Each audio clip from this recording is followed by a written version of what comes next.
Why doesn't a perfect smartphone exist? So plenty of people that I meet and plenty of our viewers definitely ask this question, that does a perfect smartphone really exist in a daily life? So today in this video, I'll be answering this question, and all the things that I'll tell you are according to my perception. So hey guys, I'm Rijit Singh from TechQube, finally back up with a new video. And in today's video, we'll be discussing about the topic that why doesn't a perfect smartphone exist? So without any further ado, let's get started. So to justify my answer, I've shortlisted plenty of points that will make it very clear to you that why doesn't a perfect smartphone exist. So the first point that comes over here is the technology.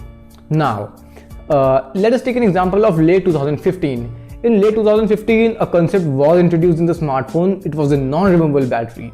Earlier, we used to see smartphones which had a removable battery, and at that particular point of time, that non-removable battery was nearly around 2500 milliamps to 3000 milliamps. Means that was the standard size of battery that they used to provide to us.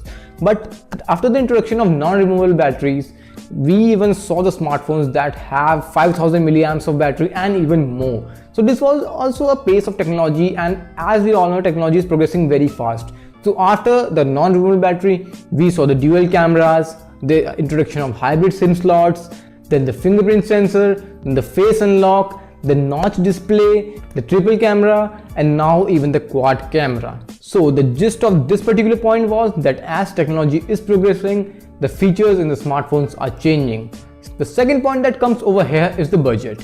Now, a particular budget defines what kind of smartphone will come in that price point. So the Indian smartphone industry is totally a budget oriented industry in which major amount of people are buying smartphones which varies between 8,000 to 15,000 rupees. We can take an example of Redmi Note 5 Pro, which became the best seller quite a few months back because it was a budget oriented smartphone, and at that particular price point there was no other smartphone that was giving such good specs. Later, Zenfone Max Pro M1 came and it gave a very tough competition to that particular smartphone. But I'm just telling you that a particular price point also defines what kind of smartphone will come at that particular price tag. Now, the third point that comes over here is the smartphone launches that we see daily in our country.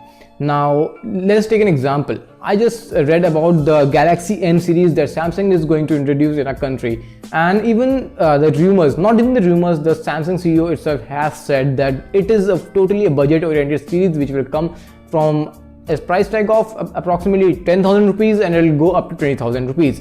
And it is particularly designed for Indian smartphone consumers because Indian smartphone consumers are those who want each and everything in a balanced way. They want RAM, processor, camera, and even a good amount of battery.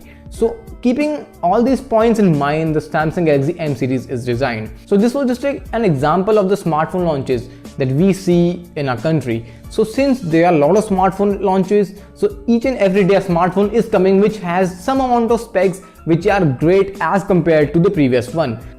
The last point that comprises my perception is the amount of smartphones that are available in our smartphone industry. As we all know, the smartphone industry is overloaded and flooded with plenty of smartphones. So there are so many options available for you to choose between. For example, if you take a price tag of approximately 12,000 rupees, so the two major competitors over here are Redmi Note 5 Pro and the Zenfone Max Pro M1, and even in today's date, Redmi Note 6 Pro has also arrived in the market. So for a particular price tag, a person is definitely confused as to what kind of smartphone should he or she go with. Smart consumers who are very aware that what kind of smartphone they want. For example, they want for gaming, they want it for music, they want it for video recording, and such type of points that they keep in mind. Such type of consumers definitely go with the very best choice according to their needs. So I'm just telling you that the smartphone industry has lots of smartphones and it is creating a confusion for us consumers. So definitely you'll have to be very aware of what kind of smartphone do you actually need. What is your basic need? Means, do you want it for the gaming purpose? Do you want it for some other purpose? For example, for music, for watching videos, and plenty of other things that will definitely comprise what kind of smartphone do you really want to go with. So this was my perception regarding what I think about this particular topic. Everyone has a different perception. What's your perception? Do let me know in the comment section down below. Also, if you have any kinds of doubts and any kind of queries regarding this particular topic, then you can drop it in the comment section down below. I'll definitely reply it. And if you're new to this channel, then do make sure that you subscribe to the channel and also press the bell icon so that you never miss any latest and greatest in tech. So this is Rijit Singh signing off, and I'll talk to you guys in the next one.